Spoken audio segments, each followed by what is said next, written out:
Hello. I hope you fall asleep quickly and sleep soundly. Let this boring story help you rest. Please don't forget to like and subscribe. I will have many more boring stories for sleep. The industrial synthesis of high optical quality float glass begins with the meticulous procurement of raw mineral components, which must satisfy stringent purity requirements to ensure the chemical and structural integrity of the final amorphous solid. The primary constituent of the glass matrix is silicon dioxide, typically sourced from high-quality silica sand. This mineral provides the fundamental tetrahedral framework of the glass, but its exceptionally high melting point necessitates the introduction of specialized fluxing agents and stabilizing oxides. The selection of the silica sand is governed by its grain size distribution and the absolute minimization of iron oxide contaminants, as even trace amounts of iron can induce an undesirable green tint in the finished product. The atmosphere of the procurement and batching department is characterized by the rhythmic operation of heavy-duty vacuum unloaders, the persistent hum of high-capacity storage silos, and the clinical precision of automated weighing systems. The chemical formulation of a standard soda-lime silica batch involves a complex ratio of several key ingredients, each serving a specific metallurgical or chemical purpose. In addition to the primary silica sand, which constitutes approximately 72% of the final mass, the following materials are integrated into the mixture. Sodium carbonate, soda ash. This component acts as the primary flexing agent, lowering the melting temperature of the silica from over 1,700 degrees Celsius to a more manageable industrial range. By introducing sodium ions into the silica network, it breaks the strong covalent bonds between silicon and oxygen atoms, facilitating the transition into a liquid state. Calcium carbonate, limestone. While soda ash facilitates melting, it also renders the resulting glass chemically unstable and soluble in water. To counteract this, limestone is introduced to provide calcium oxide, which significantly enhances the chemical durability and hardness of the final sheet. Dolomite, magnesium calcium carbonate. This mineral provides both calcium and magnesium oxides. The addition of magnesium is critical for improving the glass's resistance to thermal shock and preventing devitrification, the undesirable formation of crystalline structures during the cooling process. Sodium sulfate, salt cake. This minor additive serves as a refining agent. During the melting process, it decomposes to release gases that assist in the removal of microscopic bubbles from the molten mass, ensuring absolute optical clarity. Cullet, recycled glass.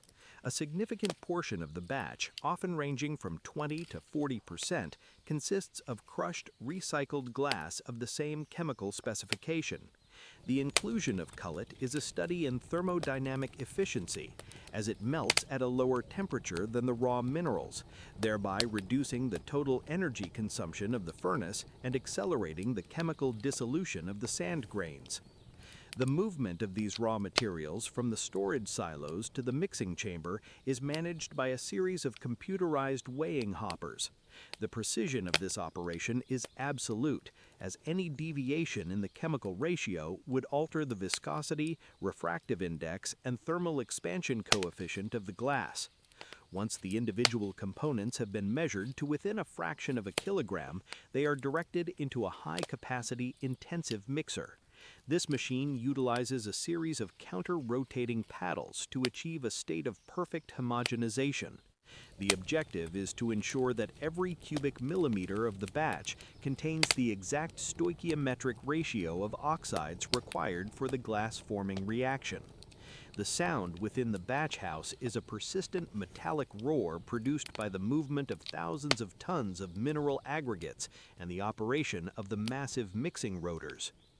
To prevent the segregation of the mixed batch during transport to the furnace, a small volume of water is often added to the mixture. This moisture creates a capillary bond between the fine particles, ensuring that the heavy grains of sand and the lighter particles of soda ash remain uniformly distributed. The homogenized batch is then transported via a series of enclosed belt conveyors toward the furnace intake. This transport system is designed to minimize dust emission and prevent atmospheric contamination of the raw material. At the terminal end of the conveyor, the batch is deposited into a surge hopper located above the furnace chargers. The furnace itself is a massive refractory-lined vessel, often containing over 2,000 tons of molten glass at any given time. The introduction of the raw batch into this environment is a continuous and highly controlled event. The batch is fed into the doghouse of the furnace by a series of reciprocating or oscillating chargers, which spread the material in a thin, uniform layer across the surface of the existing melt. This layer, known as the batch blanket, prevents excessive heat loss from the surface of the molten glass and facilitates the rapid absorption of thermal energy into the new material. The thermal energy required to initiate the chemical transformation is supplied by high-capacity natural gas burners positioned along the lateral walls of the furnace. These burners utilize a regenerative heating system where the incoming combustion air is preheated by the exhaust gases in a massive brick-lined chamber known as a regenerator. This process allows the furnace to maintain temperatures in excess of 1,500 degrees Celsius with high thermal efficiency. As the batch blanket moves forward into the melting zone, it undergoes a sequence of complex endothermic reactions. The carbonates decompose to release carbon dioxide gas, and the fluxing agents begin to dissolve the silica grains, creating a viscous, turbulent liquid. The melting process is not merely a physical transition from solid to liquid. It is a profound chemical synthesis. The individual mineral identities of the limestone, sand, and soda ash are permanently erased, replaced by a singular continuous silicate network. The movement of the molten glass within the furnace is governed by powerful convection currents, which ensure that the material is thoroughly blended and that the chemical reactions reach completion. The sound within the furnace department is a deep atmospheric roar produced by the high-pressure gas burners and the movement of massive volumes of cooling air. At the conclusion of this first chapter, the raw minerals have been successfully transformed into a crude molten state. The batch has been weighed, mixed, fed, and melted. However, the liquid glass is still saturated with microscopic gas bubbles and thermal inhomogeneities that must be removed before the material can be formed into a flat sheet. The transition from the melting zone to the refining and conditioning zones is the next logical step in this industrial evolution. The steady hum of the conveyors and the intense radiance of the furnace continue to provide the acoustic and thermal backdrop to this ongoing synthesis of matter. The state of the silicate matrix is now of extreme temperature and chemical activity. The metal oxide bonds are being forged, and the material is preparing for the transition toward the tin bath, where it will eventually achieve its final geometric form as a perfectly flat sheet of glass. The logic of the manufacturing cycle is absolute, a continuous progression from geological mineral to a transparent technical substrate. The progression of the molten silicate matrix from the primary melting zone into the refining area, technically referred to as the fining zone, represents the critical stage of optical purification within the float glass manufacturing cycle. While the raw batch has been chemically transformed into a liquid state, the resulting melt is densely populated with microscopic gas bubbles known as seeds or blisters, which are the byproducts of the decomposition of the carbonate and sulfate minerals. To ensure that the final glass sheet possesses absolute transparency and structural uniformity, these gaseous inclusions must be systematically removed through a combination of thermal elevation and chemical intervention. This phase is governed by the principles of fluid mechanics and Stokes' law, where the buoyancy of a bubble is balanced against the viscosity of the surrounding liquid. The environment of the refining zone is one of extreme thermal intensity and profound physical stillness, characterized by the deep incandescent radiance of the molten glass and the rhythmic pulse of the high-capacity fuel injectors. The mechanics of gas removal involve the deliberate manipulation of the melt's temperature and chemical equilibrium. As the molten glass flows into the refining section of the furnace, it is subjected to a final thermal surge, reaching temperatures that may exceed 1,580 degrees Celsius. This increase in thermal energy serves a dual purpose. It significantly reduces the dynamic viscosity of the glass, allowing gas bubbles to rise more rapidly to the surface, and it initiates the decomposition of the refining agents. Sodium sulfate, which was integrated into the batch during the homogenization phase, begins to break down into sodium oxide, sulfur dioxide, and oxygen. This chemical reaction generates a large volume of gas that forms relatively large bubbles. These refining bubbles act as scavengers. As they ascend through the viscous liquid, they capture and merge with the microscopic seeds, increasing their buoyancy and accelerating their migration toward the surface-to-atmosphere interface, convection currents, and the logic of homogenization. The homogenization of the melt is further facilitated by the presence of natural convection currents within the deep refractory tank. These currents are generated by the temperature differential between the hot surface layer and the cooler refractory floor. The glass is forced into a circular, rolling motion, ensuring that every volume of the melt is brought into the high-temperature refining zone for an adequate duration. This thermal turnover prevents the development of chemical striae or chords, regions of differing refractive indices that would distort light passing through the final product. The movement is slow and unyielding, a study in the slow-motion kinetics of high viscous fluids. The sound within the refining department is a low-frequency atmospheric hum, a reflection of the massive thermal energy being managed within the insulated confines of the furnace. As the glass completes its refinement, it enters the conditioning or working end of the furnace. In this zone, the temperature is gradually and systematically reduced to prepare the material for the transition to the tin bath. This reduction in temperature is essential for increasing the viscosity of the glass to a level that allows for the formation of a stable ribbon. The thermal decrease must be perfectly uniform across the entire width and depth of the channel to prevent the formation of thermal stresses or dimensional inconsistencies. This is achieved through the use of high-capacity cooling fans and a series of refractory baffles that manage the flow of radiant heat. The transition from the incandescent white-orange of the melting zone to the deeper, more stabilized orange of the conditioning zone marks the shift from chemical synthesis to geometric preparation. Technical oversight and metrological verification. The technical oversight of the fining and conditioning zones is managed by a network of high-sensitivity platinum-rhodium thermocouples and laser-based seed counters.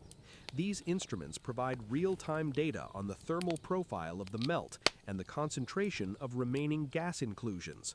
If the sensors detect an increase in seed density, the centralized control system immediately adjusts the furnace firing rate or the batch-to-cullet ratio to restore the refined equilibrium. This level of oversight ensures that the output of the furnace remains constant 24 hours a day for the entire duration of the furnace campaign, which may last for more than 15 years without interruption.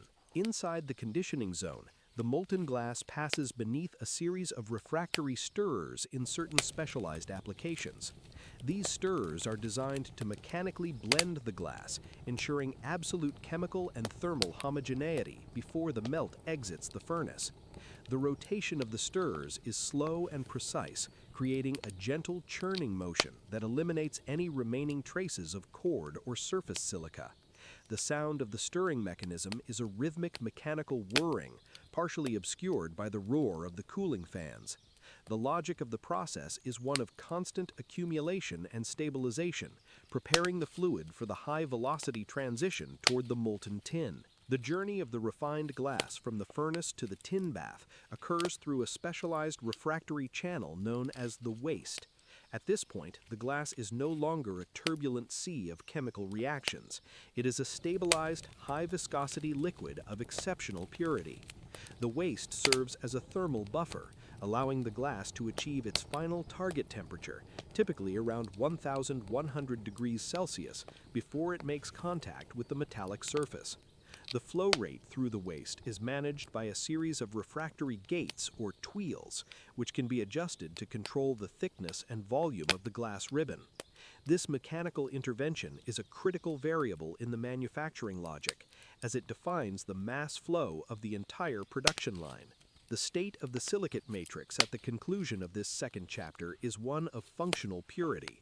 The microscopic gas bubbles have been scavenged, the chemical cords have been homogenized, and the thermal profile has been stabilized. The glass is now a pristine, transparent fluid, possessing the exact viscosity and chemical constitution required for the formation of a flat sheet. It has survived the intense thermal surge of the refining zone and the cooling discipline of the conditioning end. It is now ready to enter the tin bath, the heart of the float glass process, where it will eventually achieve its final geometric identity. The steady roar of the burners and the rhythmic hum of the cooling systems continue to provide the acoustic backdrop to this industrial evolution, a testament to the scale of the precision required to manipulate matter at such high temperatures. The transition of the refined silicate melt from the refractory waste of the furnace into the entrance of the float bath represents the most significant mechanical innovation in the history of glass manufacturing. At this specific juncture, the glass enters a specialized environment designed to utilize the laws of physics, specifically gravity and surface tension, to achieve an unprecedented level of flatness and parallelism. This environment is the tin bath, a massive, enclosed steel structure lined with high-density refractory blocks and filled with several hundred tons of high-purity molten tin. The choice of tin as the supporting medium is a study in thermodynamic and physical compatibility.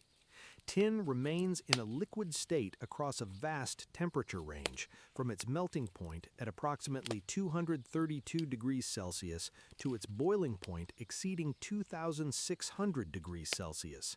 Furthermore, its density is significantly higher than that of glass, ensuring that the silicate ribbon floats on the surface with absolute stability, much like a fluid membrane resting upon a frictionless substrate.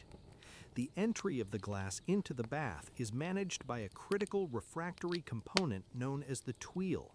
This vertically adjustable gate regulates the mass flow of the molten glass as it pours over a refractory lip, known as the spout, and onto the surface of the liquid tin. The temperature of the glass at the point of entry is precisely maintained at approximately 1100 degrees Celsius, a state where its viscosity is sufficient to allow for controlled spreading, but low enough to facilitate the elimination of surface irregularities. As the glass makes contact with the tin, it undergoes a spontaneous lateral expansion. This movement is governed by the natural thickness equilibrium, a physical phenomenon where the forces of gravity, which tend to flatten the glass, are perfectly balanced by the surface tension of both the glass and the tin, which tend to pull the glass into a specific volumetric form. For standard soda-lime glass, this equilibrium results in a ribbon with a natural thickness of approximately 6.7 millimeters. The protective atmosphere and the prevention of stannous oxidation. Because molten tin is highly susceptible to oxidation when exposed to oxygen or water vapor, the interior of the float path must be maintained under a strictly controlled protective atmosphere. This atmosphere consists of a pressurized mixture of nitrogen and hydrogen, typically in a ratio of 95% to 5% respectively. The nitrogen serves as an inert buffer, while the hydrogen acts as a powerful reducing agent, actively scavenging any trace amounts of oxygen that might enter the system through the seals or the glass itself. If oxygen were allowed to react with the tin, it would form stannous oxide, which would eventually volatilize and condense on the surface of the glass, causing a permanent optical defect known as bloom. The maintenance of this reducing environment is monitored by a network of high-sensitivity oxygen sensors and hydrogen analyzers, which provide real-time data to the atmospheric control manifold. The mechanical sound of the tin bath department is a low atmospheric hum, a combination of the high-pressure gas injection systems, the cooling fans for the outer spiel casing, and the slow, rhythmic movement of the ribbon-forming machinery. The radiant heat within the chamber is immense, requiring a sophisticated system of internal water-cooled jackets and refractory insulation to protect the structural integrity of the bath. The logic of the environment is of absolute chemical and thermal isolation, allowing the glass to achieve its final geometric identity without interference from the external atmosphere. Mechanical attenuation and thickness control via top roll units. While the natural thickness equilibrium provides a baseline of 6.7 millimeters, modern industrial requirements necessitate the production of glass in a vast range of thicknesses, from less than 1 millimeter to more than 25 millimeters. To achieve these variations, the float bath is equipped with a series of mechanical attenuation devices known as top roll units. These units consist of water-cooled steel shafts fitted with toothed or serrated wheels manufactured from high-temperature alloys. These wheels make contact with the edges of the molten glass ribbon, applying a controlled outward or inward tractive force. Thin glass production. To produce glass thinner than the natural equilibrium, the top roll units are angled outward. As the glass ribbon is pulled forward by the downstream machinery, the wheels stretch the molten material laterally, reducing its thickness through mechanical tension. The degree of thinning is a function of the wheel angle, the rotational velocity, and the temperature-dependent viscosity of the glass at that specific longitudinal position in the bath. Thick glass production. To produce glass thicker than 6.7 millimeters, the top roll units are used to impede the natural spreading of the glass. By applying an inward force and utilizing refractory fences to contain the melt, the thickness is allowed to accumulate through the steady influx of material from the furnace. The operation of these top roll units is managed by a centralized computer system that calculates the required torque and speed based on the target specification. This process is a study in precision fluid dynamics, as the mechanical force must be balanced against the cooling rate of the glass to prevent the formation of internal stresses or thickness variations. The sound of the top roll department is a quiet, rhythmic whirring, a subtle mechanical counterpoint to the deep roar of the furnace. The thermal gradient and the solidification of the ribbon. As the glass ribbon advances through the length of the bath, which can exceed 60 meters, it is subjected to a meticulously controlled thermal gradient. The temperature is gradually reduced from the entry point of 1100 degrees Celsius to approximately 600 degrees Celsius at the exit point.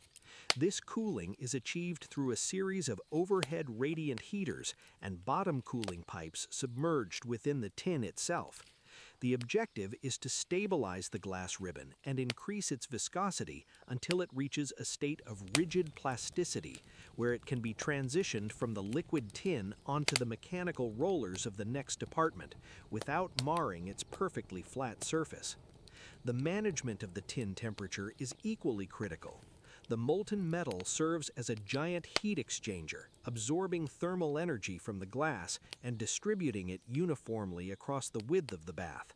This ensures that the temperature profile is perfectly symmetrical, preventing the development of a bow or warp in the glass sheet. To maintain the purity of the tin, a specialized dross removal system is utilized. This involves the periodic extraction of the tin from the edges of the bath, where it is filtered to remove any accumulated oxides or particulate contaminants before being pumped back into the center of the melt.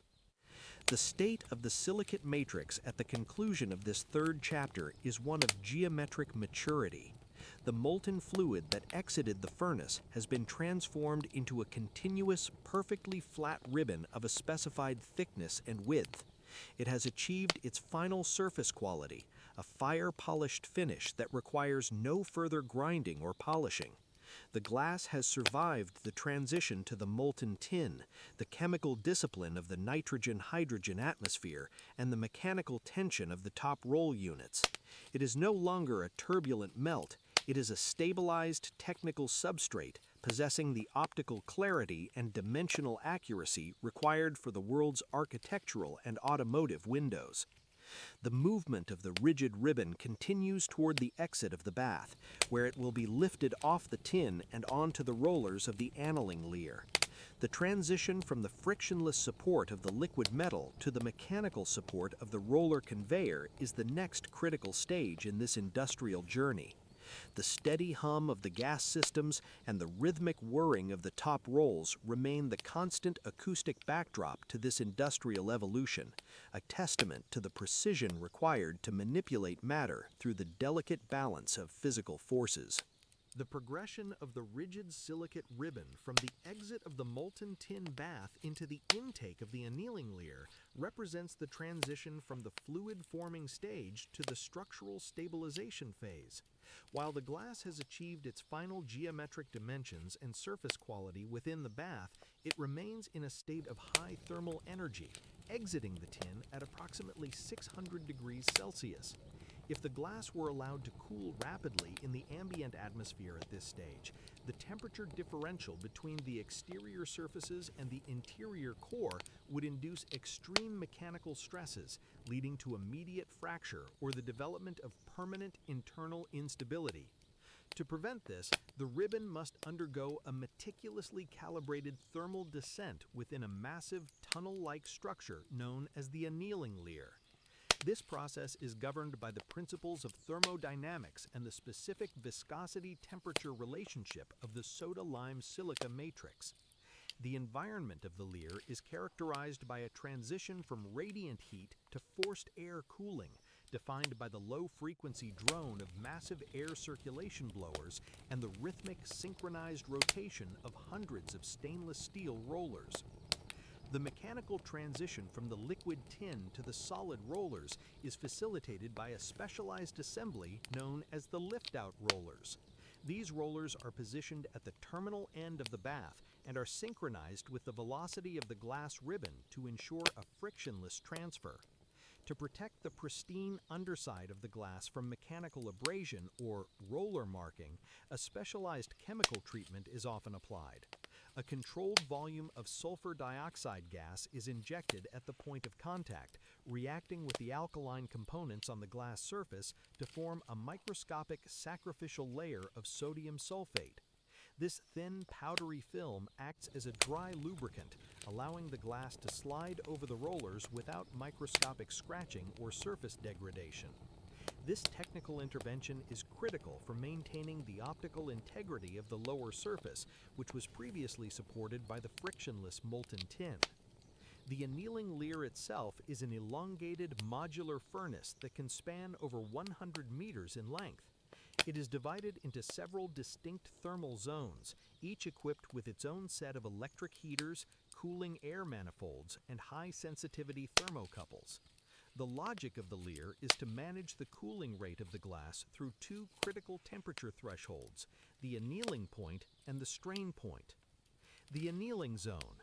In the first section of the layer, the temperature of the glass is maintained near its annealing point, which is typically approximately 540 degrees Celsius. At this temperature, the glass is technically a solid, but its viscosity is low enough to allow for a degree of molecular rearrangement. By holding the glass at this temperature for a specific duration, a process known as soaking, the internal stresses generated during the formation process are systematically relaxed. The heat is applied through overhead and under-track radiant elements, ensuring an absolute thermal equilibrium across the entire width of the ribbon. The critical cooling zone. Once the internal stresses have been neutralized, the glass enters the most sensitive phase of the descent. It must be cooled slowly and uniformly through the annealing range down to the strain point, which is approximately 500 degrees Celsius. If any part of the ribbon, such as the edges, cools faster than the center, a temperature gradient will develop, reintroducing permanent mechanical stress. To mitigate this, the layer utilized a sophisticated lateral heat control system, where the intensity of the heating elements is adjusted across the width of the tunnel to compensate for natural edge cooling effects.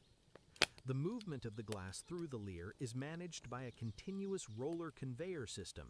These rollers are manufactured from specialized heat-resistant alloys or carbon fiber reinforced composites, depending on their position within the thermal gradient. Each roller is driven by a precision-calibrated electric motor synchronized via a centralized control system to maintain a constant line speed that may vary from a few meters per minute to over 20 meters per minute depending on the thickness of the glass being produced. The management of this velocity is absolute. Any fluctuation would alter the duration of the thermal treatment and compromise the quality of the annealing. The sound of the conveyor is a persistent metallic whirring, partially obscured by the rush of the air circulation systems. As the glass ribbon passes the strain point, it enters the fast cooling or indirect cooling zones.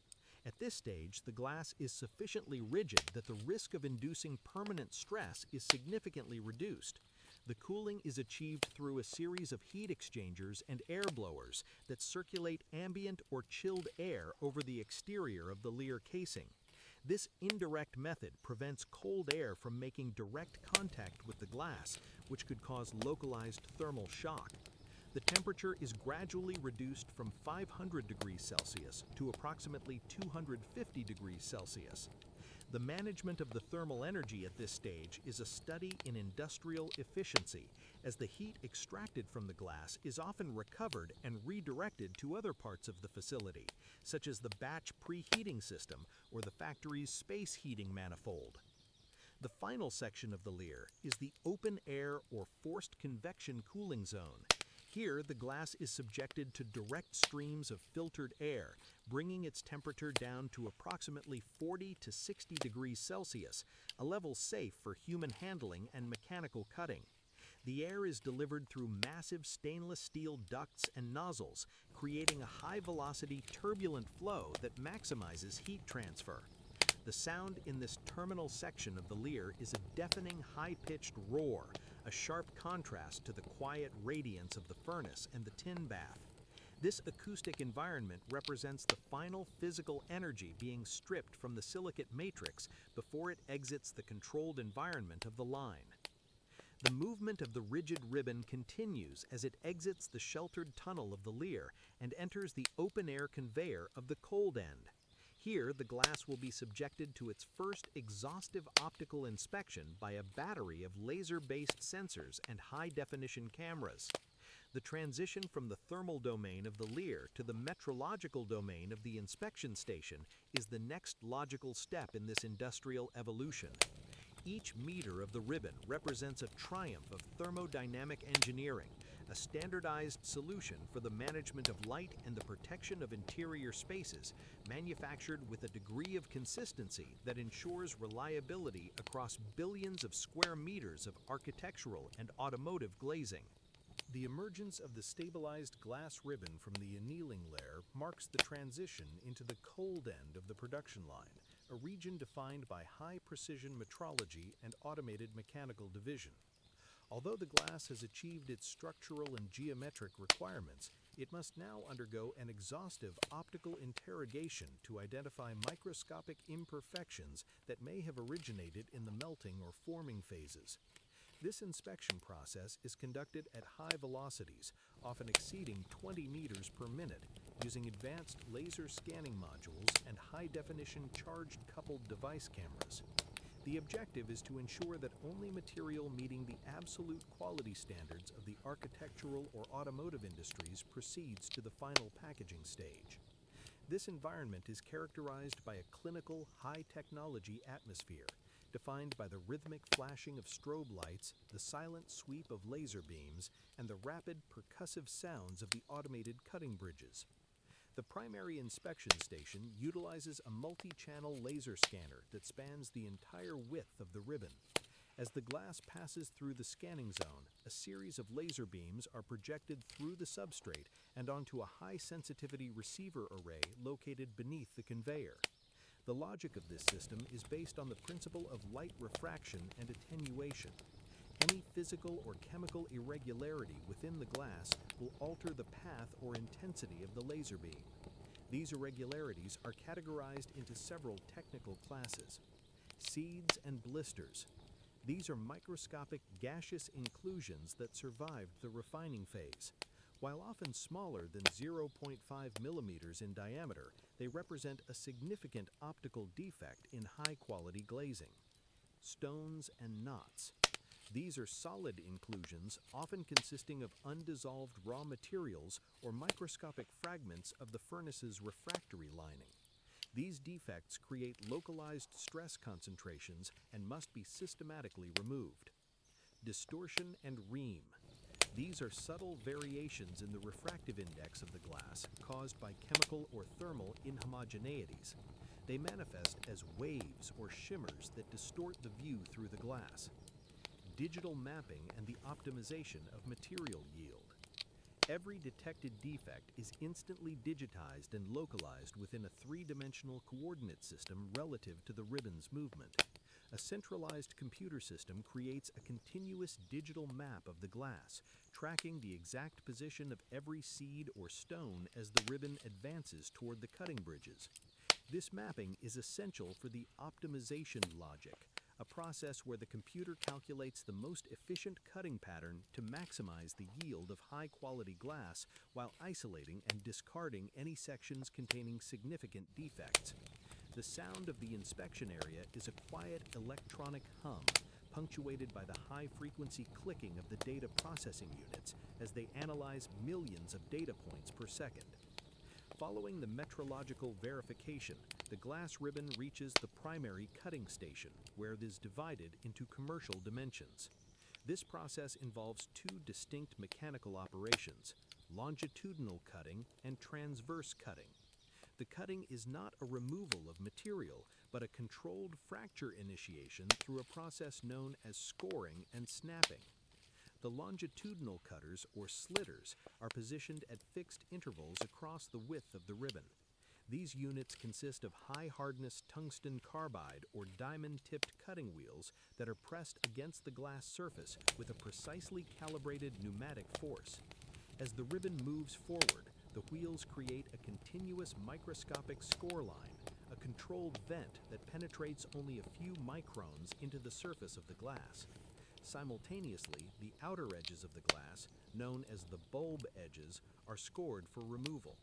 These edges, which were held by the top roll units in the tin bath, often possess a non-standard thickness and must be recycled as cullet.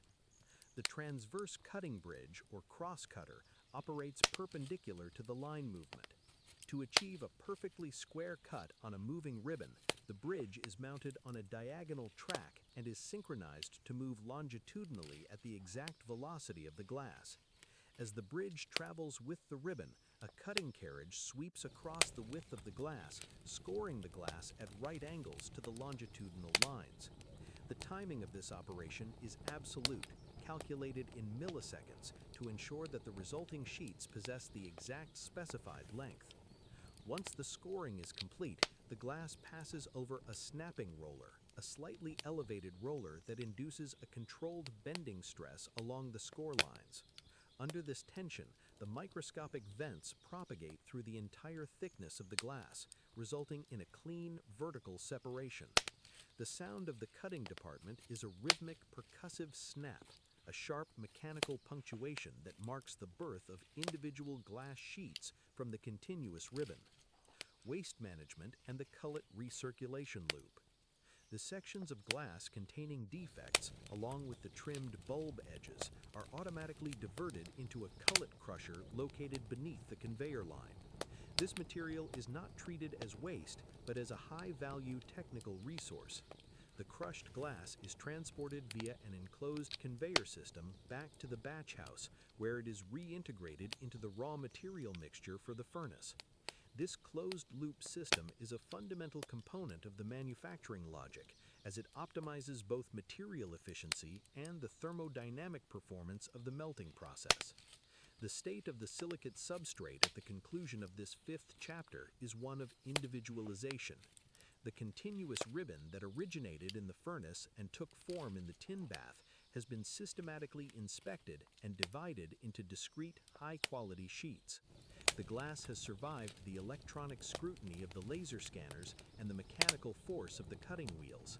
It is no longer a singular moving membrane, it is a collection of standardized technical units, each possessing a verified level of optical clarity and geometric precision. The steady hum of the data processors and the rhythmic snapping of the glass remain the constant acoustic backdrop to this industrial evolution, a testament to the precision required to manufacture billions of identical components. The movement of the individual sheets continues toward the stacking and logistics department, where they will be treated with protective powders and organized into massive industrial packs for global distribution. The transition from the mechanical division of the ribbon to the logistical management of the finished product is the next logical step in this industrial journey. The movement of the individual glass sheets away from the mechanical snapping rollers and toward the logistical staging area represents the final phase of surface preservation and structural organization within the float glass facility. Although the glass has been verified for optical clarity and geometric precision, it remains chemically vulnerable to a phenomenon known as atmospheric corrosion or surface staining. This process is driven by the migration of sodium ions from the interior of the silicate matrix to the surface, where they react with atmospheric moisture to form sodium hydroxide. If left untreated, this highly alkaline solution would systematically etch the surface of the glass, leading to permanent clouding or staining that renders the material unsuitable for architectural or automotive use. To prevent this chemical degradation, the glass must be treated with a specialized interleaving substrate and organized into massive, stabilized packs for long-term storage and global distribution. This environment is defined by the sterile mechanical hum of high-speed spray modules and the rhythmic percussive sounds of industrial vacuum stackers. The primary method of surface protection involves the automated application of a finely granulated interleaving powder, typically consisting of a blend of polymethyl methacrylate beads, commonly known as lucite, and a mild acidic agent such as adipic acid. The application occurs within a specialized spray chamber where the glass sheets pass beneath a series of electrostatic nozzles. These nozzles utilize a high voltage charge to ensure that the powder particles are uniformly distributed across the entire upper surface of the sheet. The logic of this two-component system is both physical and chemical. The physical barrier. The polymethyl methacrylate beads, which are approximately 60 to 100 microns in diameter, serve as mechanical spacers. They prevent direct glass-to-glass contact when the sheets are stacked, creating a microscopic air gap that allows for the circulation of air and prevents the capillary suction of moisture between the plates. The chemical neutralizer. The adipic acid component is designed to lower the pH level of any moisture that might condense on the glass surface. By neutralizing the migrating sodium ions and maintaining a slightly acidic environment, the powder prevents the formation of concentrated sodium hydroxide, thereby halting the corrosion process at its source. The precision of this application is monitored by a series of infrared sensors that verify the coating density in grams per square meter. Any deviation from the technical specification would compromise the shelf life of the product, particularly during maritime transport through high humidity tropical environments. The sound in this department is a persistent, high-frequency hiss produced by the high-pressure air used to atomize the protective powder and the movement of the exhaust fans that capture any overspray for recirculation. Automated vacuum stacking and the logic of A-frame organization. Following the chemical treatment, the glass sheets reach the terminal end of the conveyor line where they are captured by massive, high-speed robotic stackers. These machines utilize a specialized suction frame equipped with dozens of individual vacuum cups manufactured from high-durability, non-marking silicone or nitrile rubber.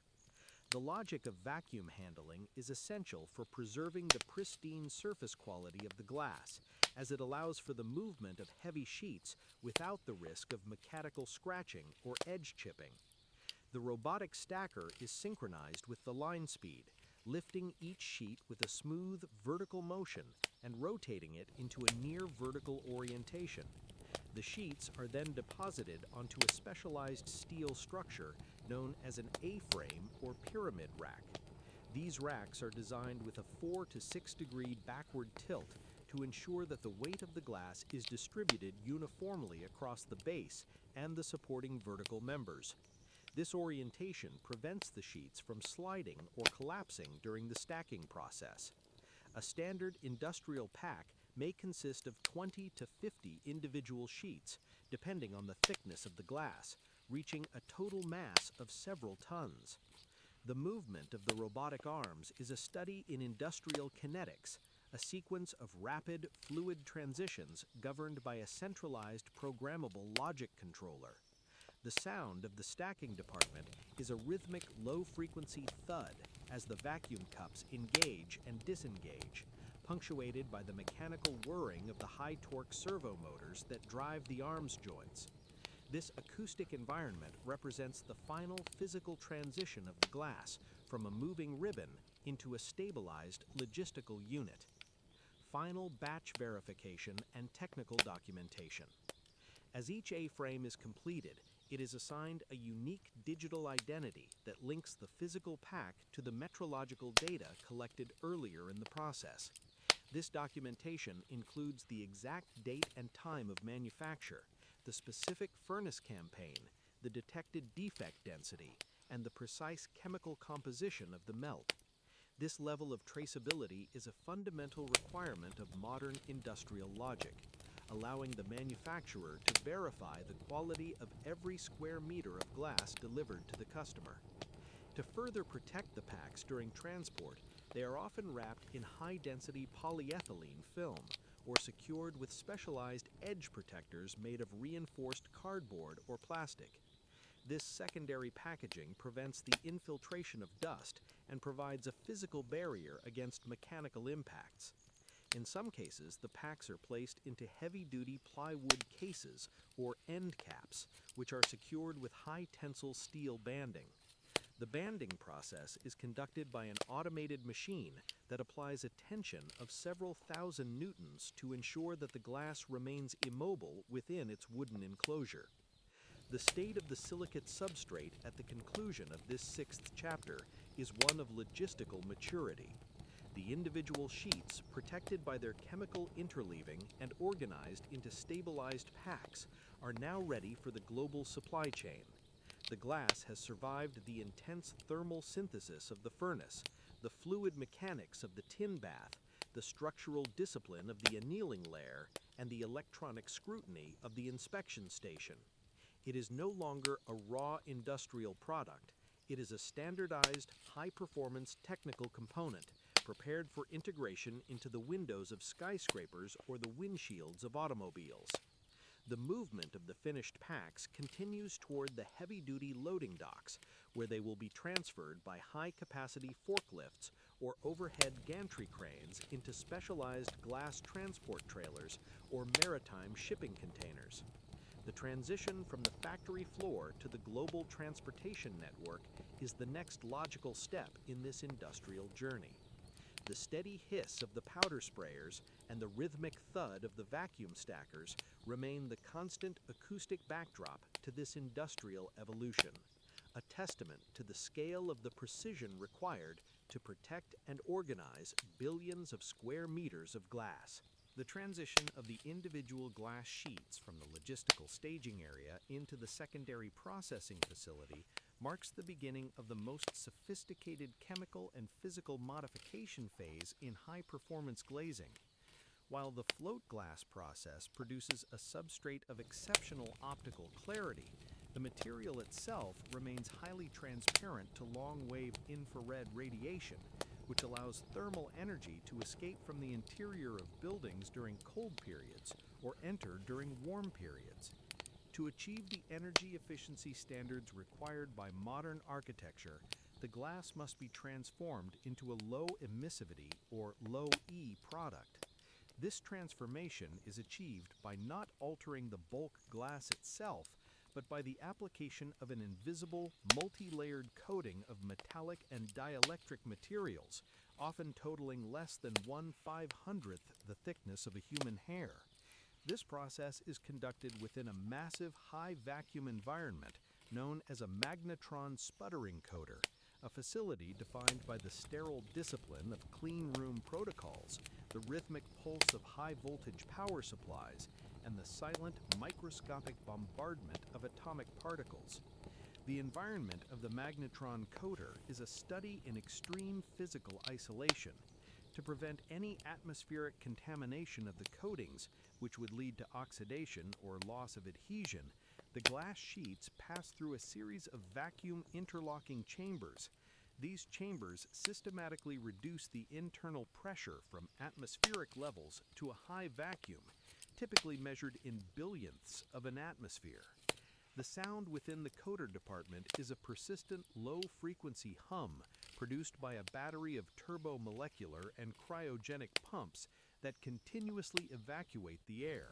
The internal atmosphere of the coating chambers consists of a high-purity inert gas, usually argon, which serves as the medium for the plasma-driven material transfer.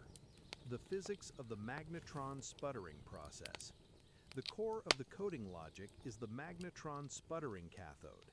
This assembly consists of a target, a monolithic slab of the material to be deposited, such as silver, zinc, or silicon, and a powerful array of permanent magnets positioned behind it. When a high-voltage electrical potential is applied to the target, the argon gas within the chamber is ionized, forming a dense, glowing plasma. The magnets serve a critical technical function. They trap the electrons in a circular path near the surface of the target, significantly increasing the ionization density and the efficiency of the process. The positively charged argon ions are accelerated toward the negative target at immense velocities. Upon impact, they transfer their kinetic energy to the atoms of the target material, causing them to be physically ejected into the vacuum chamber. This atomic vapor then migrates toward the glass sheet moving beneath the cathode, where it condenses to form a perfectly uniform thin film. The movement of the glass is managed by a series of precision-driven rollers, synchronized to ensure that every square millimeter of the substrate receives exactly the specified number of atomic layers.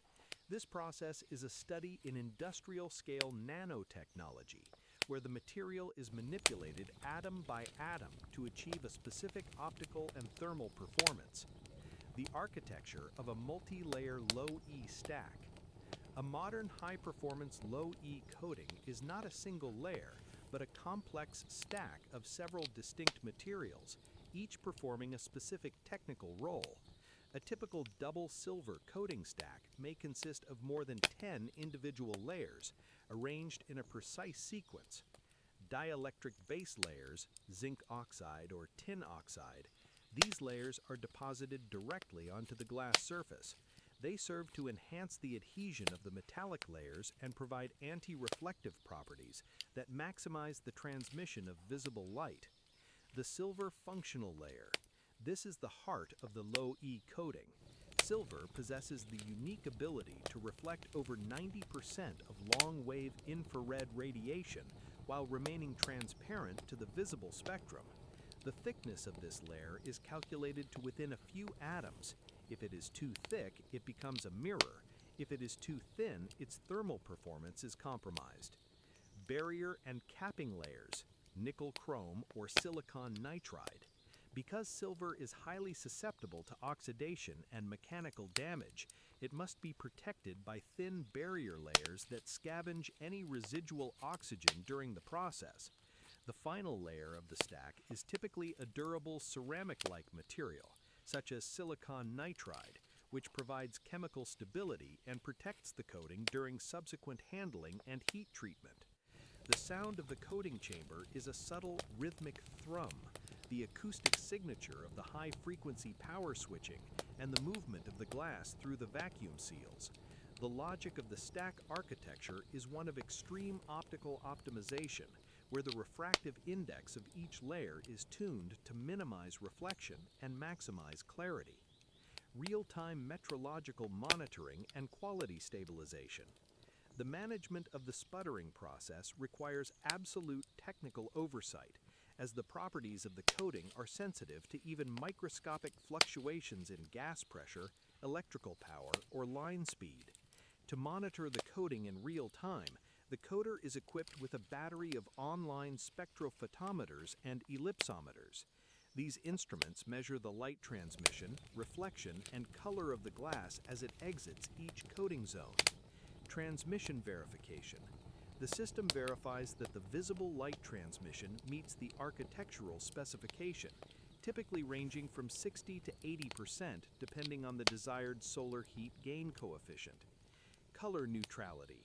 Because the human eye is exceptionally sensitive to subtle color shifts, the system monitors the A-star and B-star coordinates in the CIE color space. The objective is to maintain absolute color neutrality across the entire surface of the glass, preventing any rainbow effects or localized tinting. Sheet resistance. A high-frequency electromagnetic sensor measures the electrical conductivity of the silver layer. This sheet resistance is a direct proxy for the emissivity of the glass. The lower the resistance, the better the thermal insulation performance. The data from these sensors is fed into a closed-loop control system that makes millisecond adjustments to the power levels of the magnetrons. This ensures that the coating remains consistent across billions of square meters of production, a testament to the scale of the precision required in modern material science. The transition to post-coating stabilization. As the coated glass exits the final vacuum interlocking chamber, it returns to the ambient atmosphere. The surface, though now technically a soft coat due to its sensitivity to moisture and mechanical abrasion, has been fundamentally redefined. The silicate substrate that began as raw mineral aggregates in the furnace has now become an active thermal regulator, capable of radically reducing the energy consumption of a modern skyscraper. To protect the coating until it can be integrated into an insulating glass unit, the sheets are once again treated with protective powders and organized into specialized racks.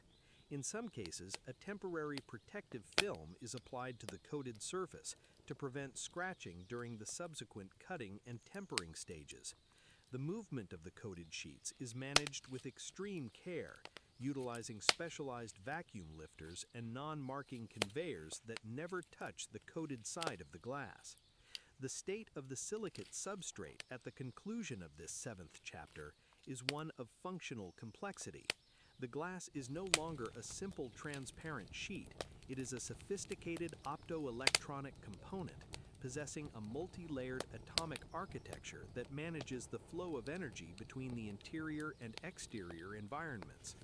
The steady hum of the vacuum pumps and the rhythmic pulsing of the plasma discharge remain the constant acoustic backdrop to this industrial evolution, a testament to the precision required to engineer the surface of a material at the atomic level. The movement of the coated glass continues toward the cutting and fabrication department, where it will be shaped and prepared for its final assembly into an insulating glass unit. The transition from the atomic engineering of the coater to the mechanical fabrication of the final window is the next logical step in this industrial journey.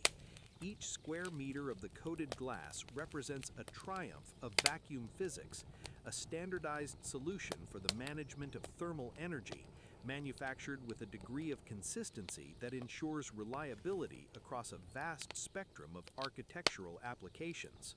The transition of the coated or annealed glass sheets into the tempering facility represents the critical stage of mechanical reinforcement within the industrial life cycle of high-performance glazing. While the float glass process produces a material of exceptional optical clarity and flatness, annealed glass remains inherently vulnerable to thermal shock and mechanical impact, breaking into large, sharp-edged shards that pose a significant safety risk. To achieve the structural integrity required for modern architectural facades, automotive side windows, and domestic appliances, the glass must undergo a process of thermal tempering. This transformation is not a chemical modification, but a fundamental restructuring of the internal stress distribution of the silicate matrix. By heating the glass to its transition point and then subjecting it to a violent high-pressure air quench, the material is imbued with a state of permanent surface compression. This environment is characterized by the intense radiance of infrared heating elements, the deafening roar of high-capacity turbine blowers, and the rhythmic movement of the ceramic roller hearth. The process begins with the automated loading of the glass sheets onto the intake conveyor of the therming furnace. Before entry, the edges of the glass must be meticulously ground or seamed using diamond-impregnated abrasive wheels. This mechanical preparation is essential because the therming process amplifies any existing microscopic edge defects. If a glass sheet with a raw, jagged edge were subjected to the thermal stresses of the furnace, it would suffer a catastrophic fracture known as a blowout. Once prepared, the glass enters the heating chamber, a massive, refractory-lined tunnel equipped with a series of high-precision ceramic rollers. These rollers are manufactured from fused silica, a material selected for its near-zero coefficient of thermal expansion and its ability to maintain absolute flatness under extreme temperatures. The kinetics of thermal saturation and the viscoelastic transition. The logic of the heating phase is to elevate the temperature of the glass until it reaches its softening point, typically ranging between 615 and 630 degrees Celsius. At this threshold, the glass transitions from a brittle elastic solid into a viscoelastic state. The management of this temperature is a study in thermodynamics precision. If the glass is underheated, it will not possess the fluidity required to absorb the subsequent quenching stresses. If it is overheated, it will sag between the rollers, leading to permanent optical distortions known as roller waves. To ensure absolute thermal uniformity, the furnace utilizes a dual heating system. Radiant heating, high-capacity electric elements or gas-fired radiant tubes, transfer thermal energy directly to the upper and lower surfaces of the glass. Convective heating, high-speed fans circulate the heated furnace atmosphere, stripping away the cold boundary layer of air that clings to the glass surface. This is particularly critical for low-E coated glass, as the metallic layers reflect a significant portion of the radiant heat, necessitating a higher reliance on convection to achieve thermal saturation. The sound within the heating department is a persistent low-frequency hum produced by the heavy-duty drive motors and the circulation fans. The radiance from the furnace intake is an intense, deep orange, reflecting the immense energy being absorbed by the silicate matrix. The movement of the glass through the furnace is often an oscillating motion, where the sheets move back and forth to prevent the development of localized hotspots on the ceramic rollers. The high-pressure quench and the mechanics of stress inversion. The most violent and decisive event in the therming cycle occurs at the moment of discharge. As the glass reaches its target temperature, it is rapidly transported into the quenching station, or chiller. This area is equipped with an array of upper and lower air nozzles known as quench heads, which are positioned only a few centimeters from the glass surface. Massive centrifugal blowers powered by electric motors of several hundred horsepower project a high-velocity stream of cold, filtered air onto both sides of the incandescent sheet. The physics of the quench are governed by the principle of differential cooling rates. When the cold air strikes the hot glass, the exterior surfaces cool almost instantaneously, contracting and freezing into a rigid, solid state. However, the interior core of the glass, which is insulated by the outer layers, remains hot and fluid for several seconds longer. As the core eventually cools and attempts to contract, it is physically constrained by the already solidified exterior. This internal tug-of-war results in a profound mechanical equilibrium. The exterior surfaces are pulled into a state of intense compression, while the interior core is held in a state of compensating tension. The magnitude of this surface compression is typically measured in megapascals, with fully tempered glass requiring a surface stress of at least 69 megapascals. This internal energy is what gives tempered glass its remarkable properties. Because most glass fractures originate from surface flaws under tension, the high level of pre-existing compression must first be overcome before a crack can propagate. This increases the mechanical strength of the glass by a factor of approximately 4 to 5 times compared to annealed glass. Fragmentation logic and quality verification. The acoustic signature of the quenching station is a deafening high-pitched roar representing the massive volume of air being forced through the nozzles. This sound is a direct indicator of the quenching intensity.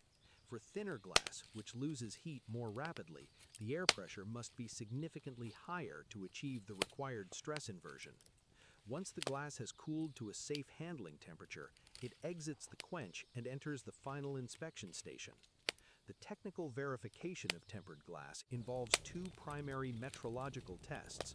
Polariscopic stress analysis, an automated optical scanner, utilizes polarized light to visualize the stress patterns within the glass. This ensures that the compression is uniform across the entire sheet and that there are no weak spots that could lead to spontaneous failure.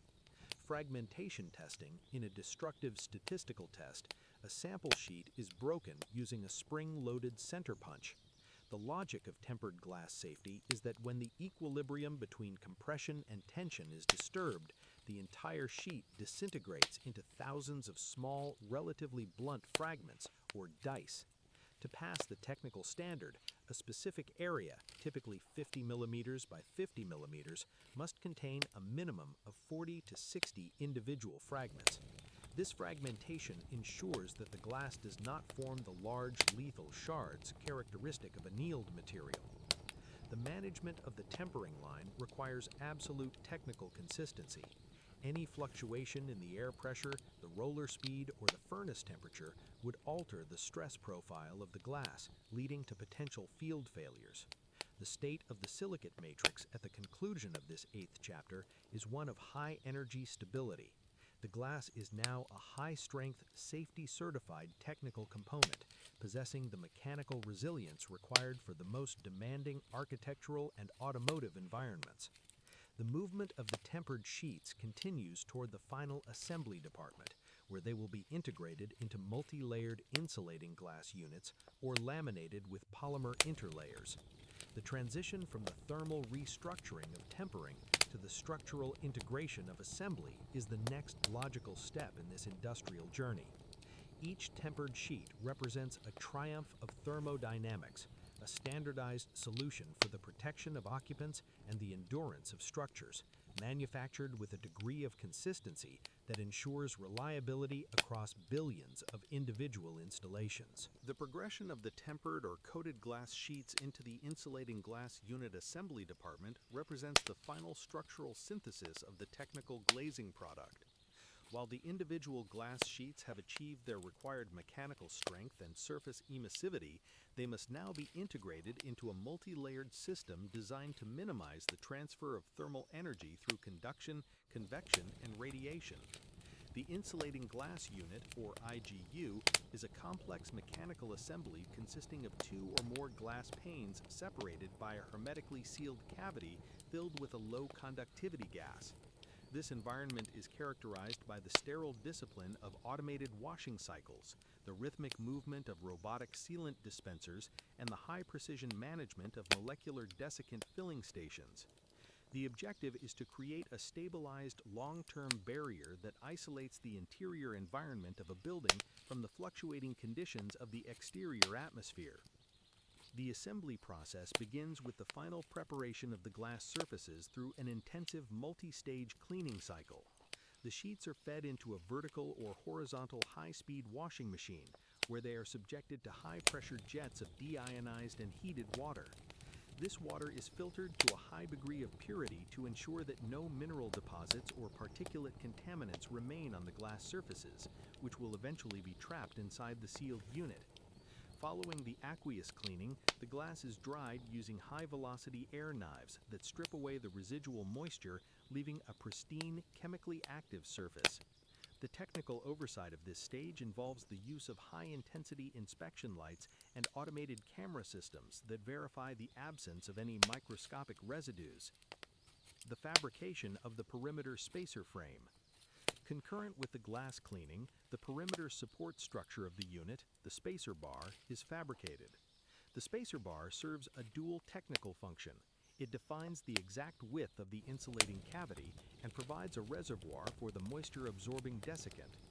Modern spacer bars are manufactured from either high-purity aluminum or warm-edge materials such as stainless steel or glass fiber reinforced polymers, which possess lower thermal conductivity than traditional metals.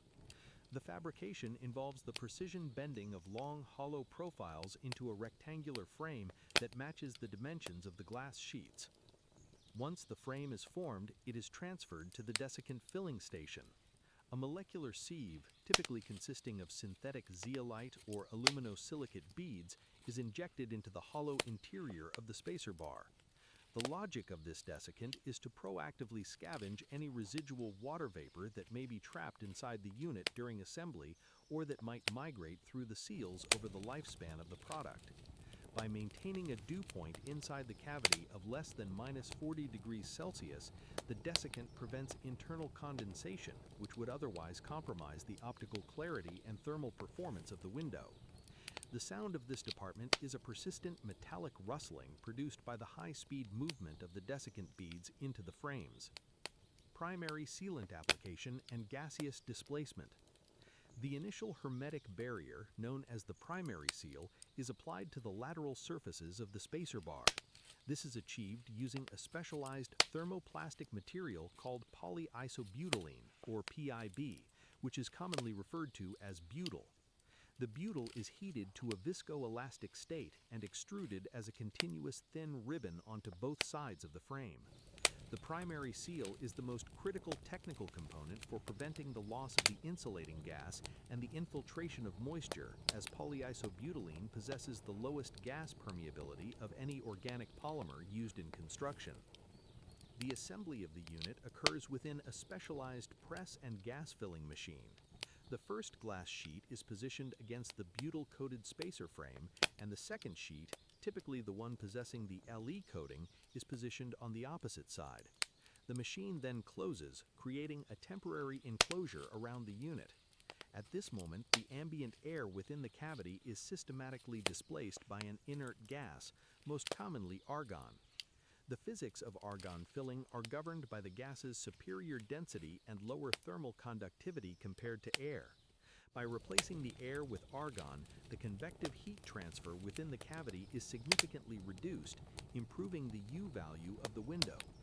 The filling process is conducted at a high velocity, monitored by electronic oxygen sensors that ensure the argon concentration reaches at least 90%. Once the target concentration is achieved, the machine applies a calculated compressive force to the entire unit, pressing the glass sheets into the butyl to create a permanent airtight bond. The sound in this area is a rhythmic pneumatic hiss as the air is evacuated and the argon is injected. Final sealing and structural stabilization. Following the primary assembly and gas filling, the unit moves to the final sealing station. While the primary butyl seal provides the gas barrier, it lacks the mechanical strength to hold the glass panes together under the stresses of wind loads and thermal expansion. To provide this structural integrity, a secondary sealant is applied to the perimeter channel formed between the edges of the glass and the spacer bar.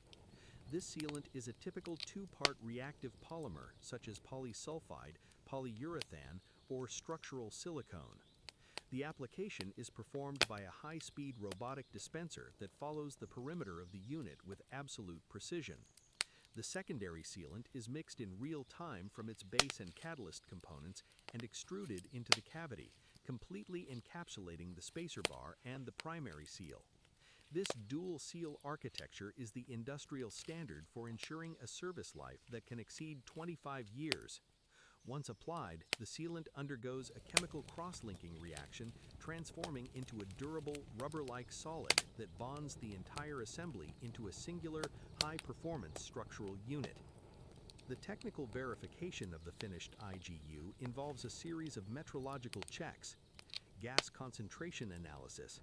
A non-destructive spark emission sensor or a laser-based analyzer is used to verify that the argon concentration meets the technical requirement across the entire batch. Seal integrity testing. Samples are subjected to high humidity and high temperature cycles to simulate decades of environmental exposure, ensuring that the moisture vapor transmission rate remains within the specified limits. Optical uniformity. The unit is inspected for any rainbow effects or Newton's rings, which would indicate a pressure imbalance within the cavity. The management of the assembly line requires absolute consistency in terms of chemical ratios and mechanical pressures. The state of the silicate matrix at the conclusion of this 9th chapter is one of total functional integration. The individual glass sheets, with their atomic coatings and tempered strength, have been subsumed into a complex, hermetically sealed instrument designed for the management of the built environment. The steady hum of the gas-filling press and the rhythmic movement of the sealant robots remain the constant acoustic backdrop to this industrial evolution, a testament to the scale of the precision required to manufacture billions of identical components. The movement of the finished units continues toward the final curing racks and the logistical loading docks where they will be prepared for transport to construction sites around the globe. The transition from the structural synthesis of the IGU to the logistical deployment of the product is the final sequence in this industrial journey. Each insulating glass unit represents a triumph of mechanical and chemical engineering, a standardized solution for the conservation of energy and the comfort of occupants, manufactured with a degree of consistency that ensures reliability across the global architectural landscape. The transition of the finished insulating glass units from the curing racks of the manufacturing facility to their terminal destination within a high-rise facade or residential structure represents the final phase of logistical management and the initiation of the product's functional life cycle. While the glass has been engineered to withstand immense mechanical and thermal stresses, its transport requires a specialized infrastructure designed to eliminate the risk of vibration-induced fracture or atmospheric degradation. This environment is characterized by the operation of massive overhead gantry cranes, the rhythmic movement of specialized in-loader trailers, and the calculated precision of site-level vacuum installation modules. The objective is to deliver thousands of tons of fragile technical components to construction sites across the globe with absolute consistency and safety. The logistical sequence begins with the final verification of the packaging integrity. Every A-frame rack or wooden crate is secured using high-tensile steel or polyester strapping, ensuring that the glass sheets remain immobilized during transit. To manage the immense mass of these packs, which often exceed 5,000 kilograms per unit, the facility utilizes high-capacity gantry cranes equipped with specialized C-hooks or telescopic spreaders. These cranes lift the packs with absolute vertical precision, placing them into the berths of specialized glass transport trailers known as in-loaders. The mechanics of in-loader transport and shock mitigation. The in-loader trailer is a masterpiece of specialized automotive engineering, designed specifically for the transport of flat glass without the need for traditional cranes during loading and unloading. The trailer features a wheel-less interior well and an independent air suspension system that can be lowered to the ground level. The trailer simply drives over the preloaded A-frame rack, and the internal hydraulic clamps secure the rack to the trailer chassis. The logic of this system is to minimize the mechanical handling of the glass, as every lift and tilt represents a statistical risk of damage. During transit, the air suspension of the trailer is tuned to a specific frequency to dampen the vibrations generated by the road surface. This vibration mitigation is critical. If the glass were allowed to resonate at their natural frequency, the resulting internal stresses could lead to spontaneous breakage, particularly in units with high internal gas pressure or complex coatings. The sound of the logistical department is a constant low-frequency rumble produced by the heavy-duty diesel engines and the hiss of the pneumatic suspension systems as the trailers are leveled. On-site installation and the logic of structural glazing. Upon arrival at the construction site, the transition from the transport rack to the building facade involves the use of high-capacity tower cranes and specialized vacuum lifters. These lifters, often referred to as power tilts, consist of a battery-powered vacuum manifold and an array of large-diameter suction cups. The lifter captures the glass unit from the rack, rotates it into the required orientation, and positions it within the pre-installed aluminum or steel frame of the curtain wall system. The installation is governed by the principles of structural glazing.